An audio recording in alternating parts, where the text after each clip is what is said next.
If you were a cyborg, would you want to know?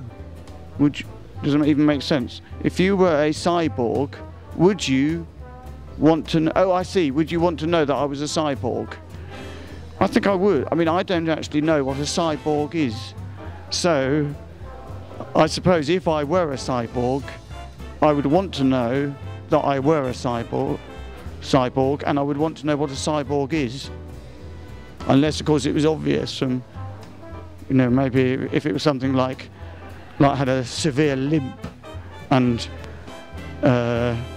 like I had a limp and my left elbow kept going up like that, sort of quite abruptly, then I might have an idea that's what a cyborg is. It's someone with a limp and an elbow going up, but I don't actually know what a cyborg is, so that's probably not what would happen to me. I've no idea, really.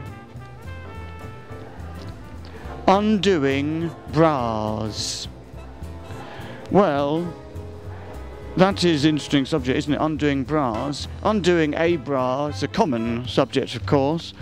Lots of comedians would talk about that subject.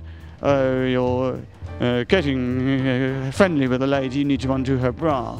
Undoing bras, plural, is obviously much more unusual. That's in a situation where you need to undo multiple bras. Let's think about situations where you would need to undo several.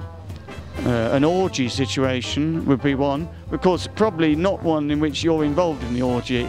Maybe an orgy administrator. I worked for some years as an orgy administrator. This is lies, by the way.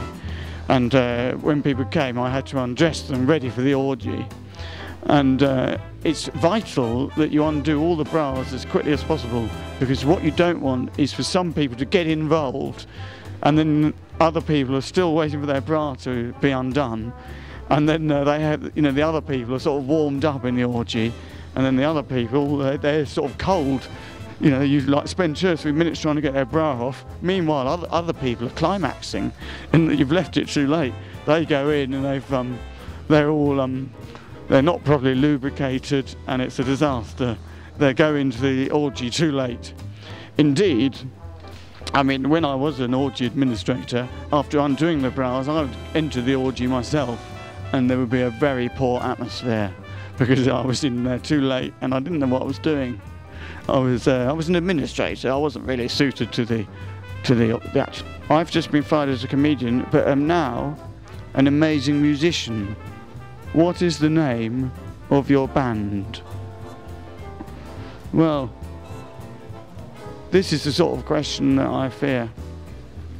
It's the sort of question you often get asked. It's like, it's a nightmare. This is the nightmare question for a comedian.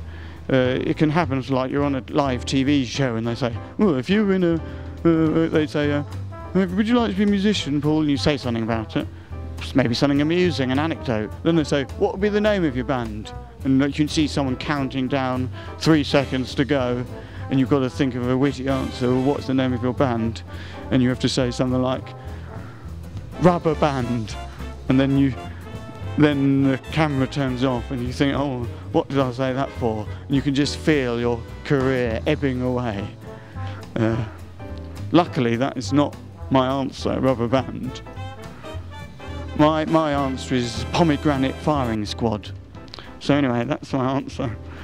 So anyway, I hope you've enjoyed watching me improvising things based upon stuff that's been on here. And that's all I've got to say, really. I've been Paul Foot speaking to you. And I would like to conclude by saying goodbye and the gym.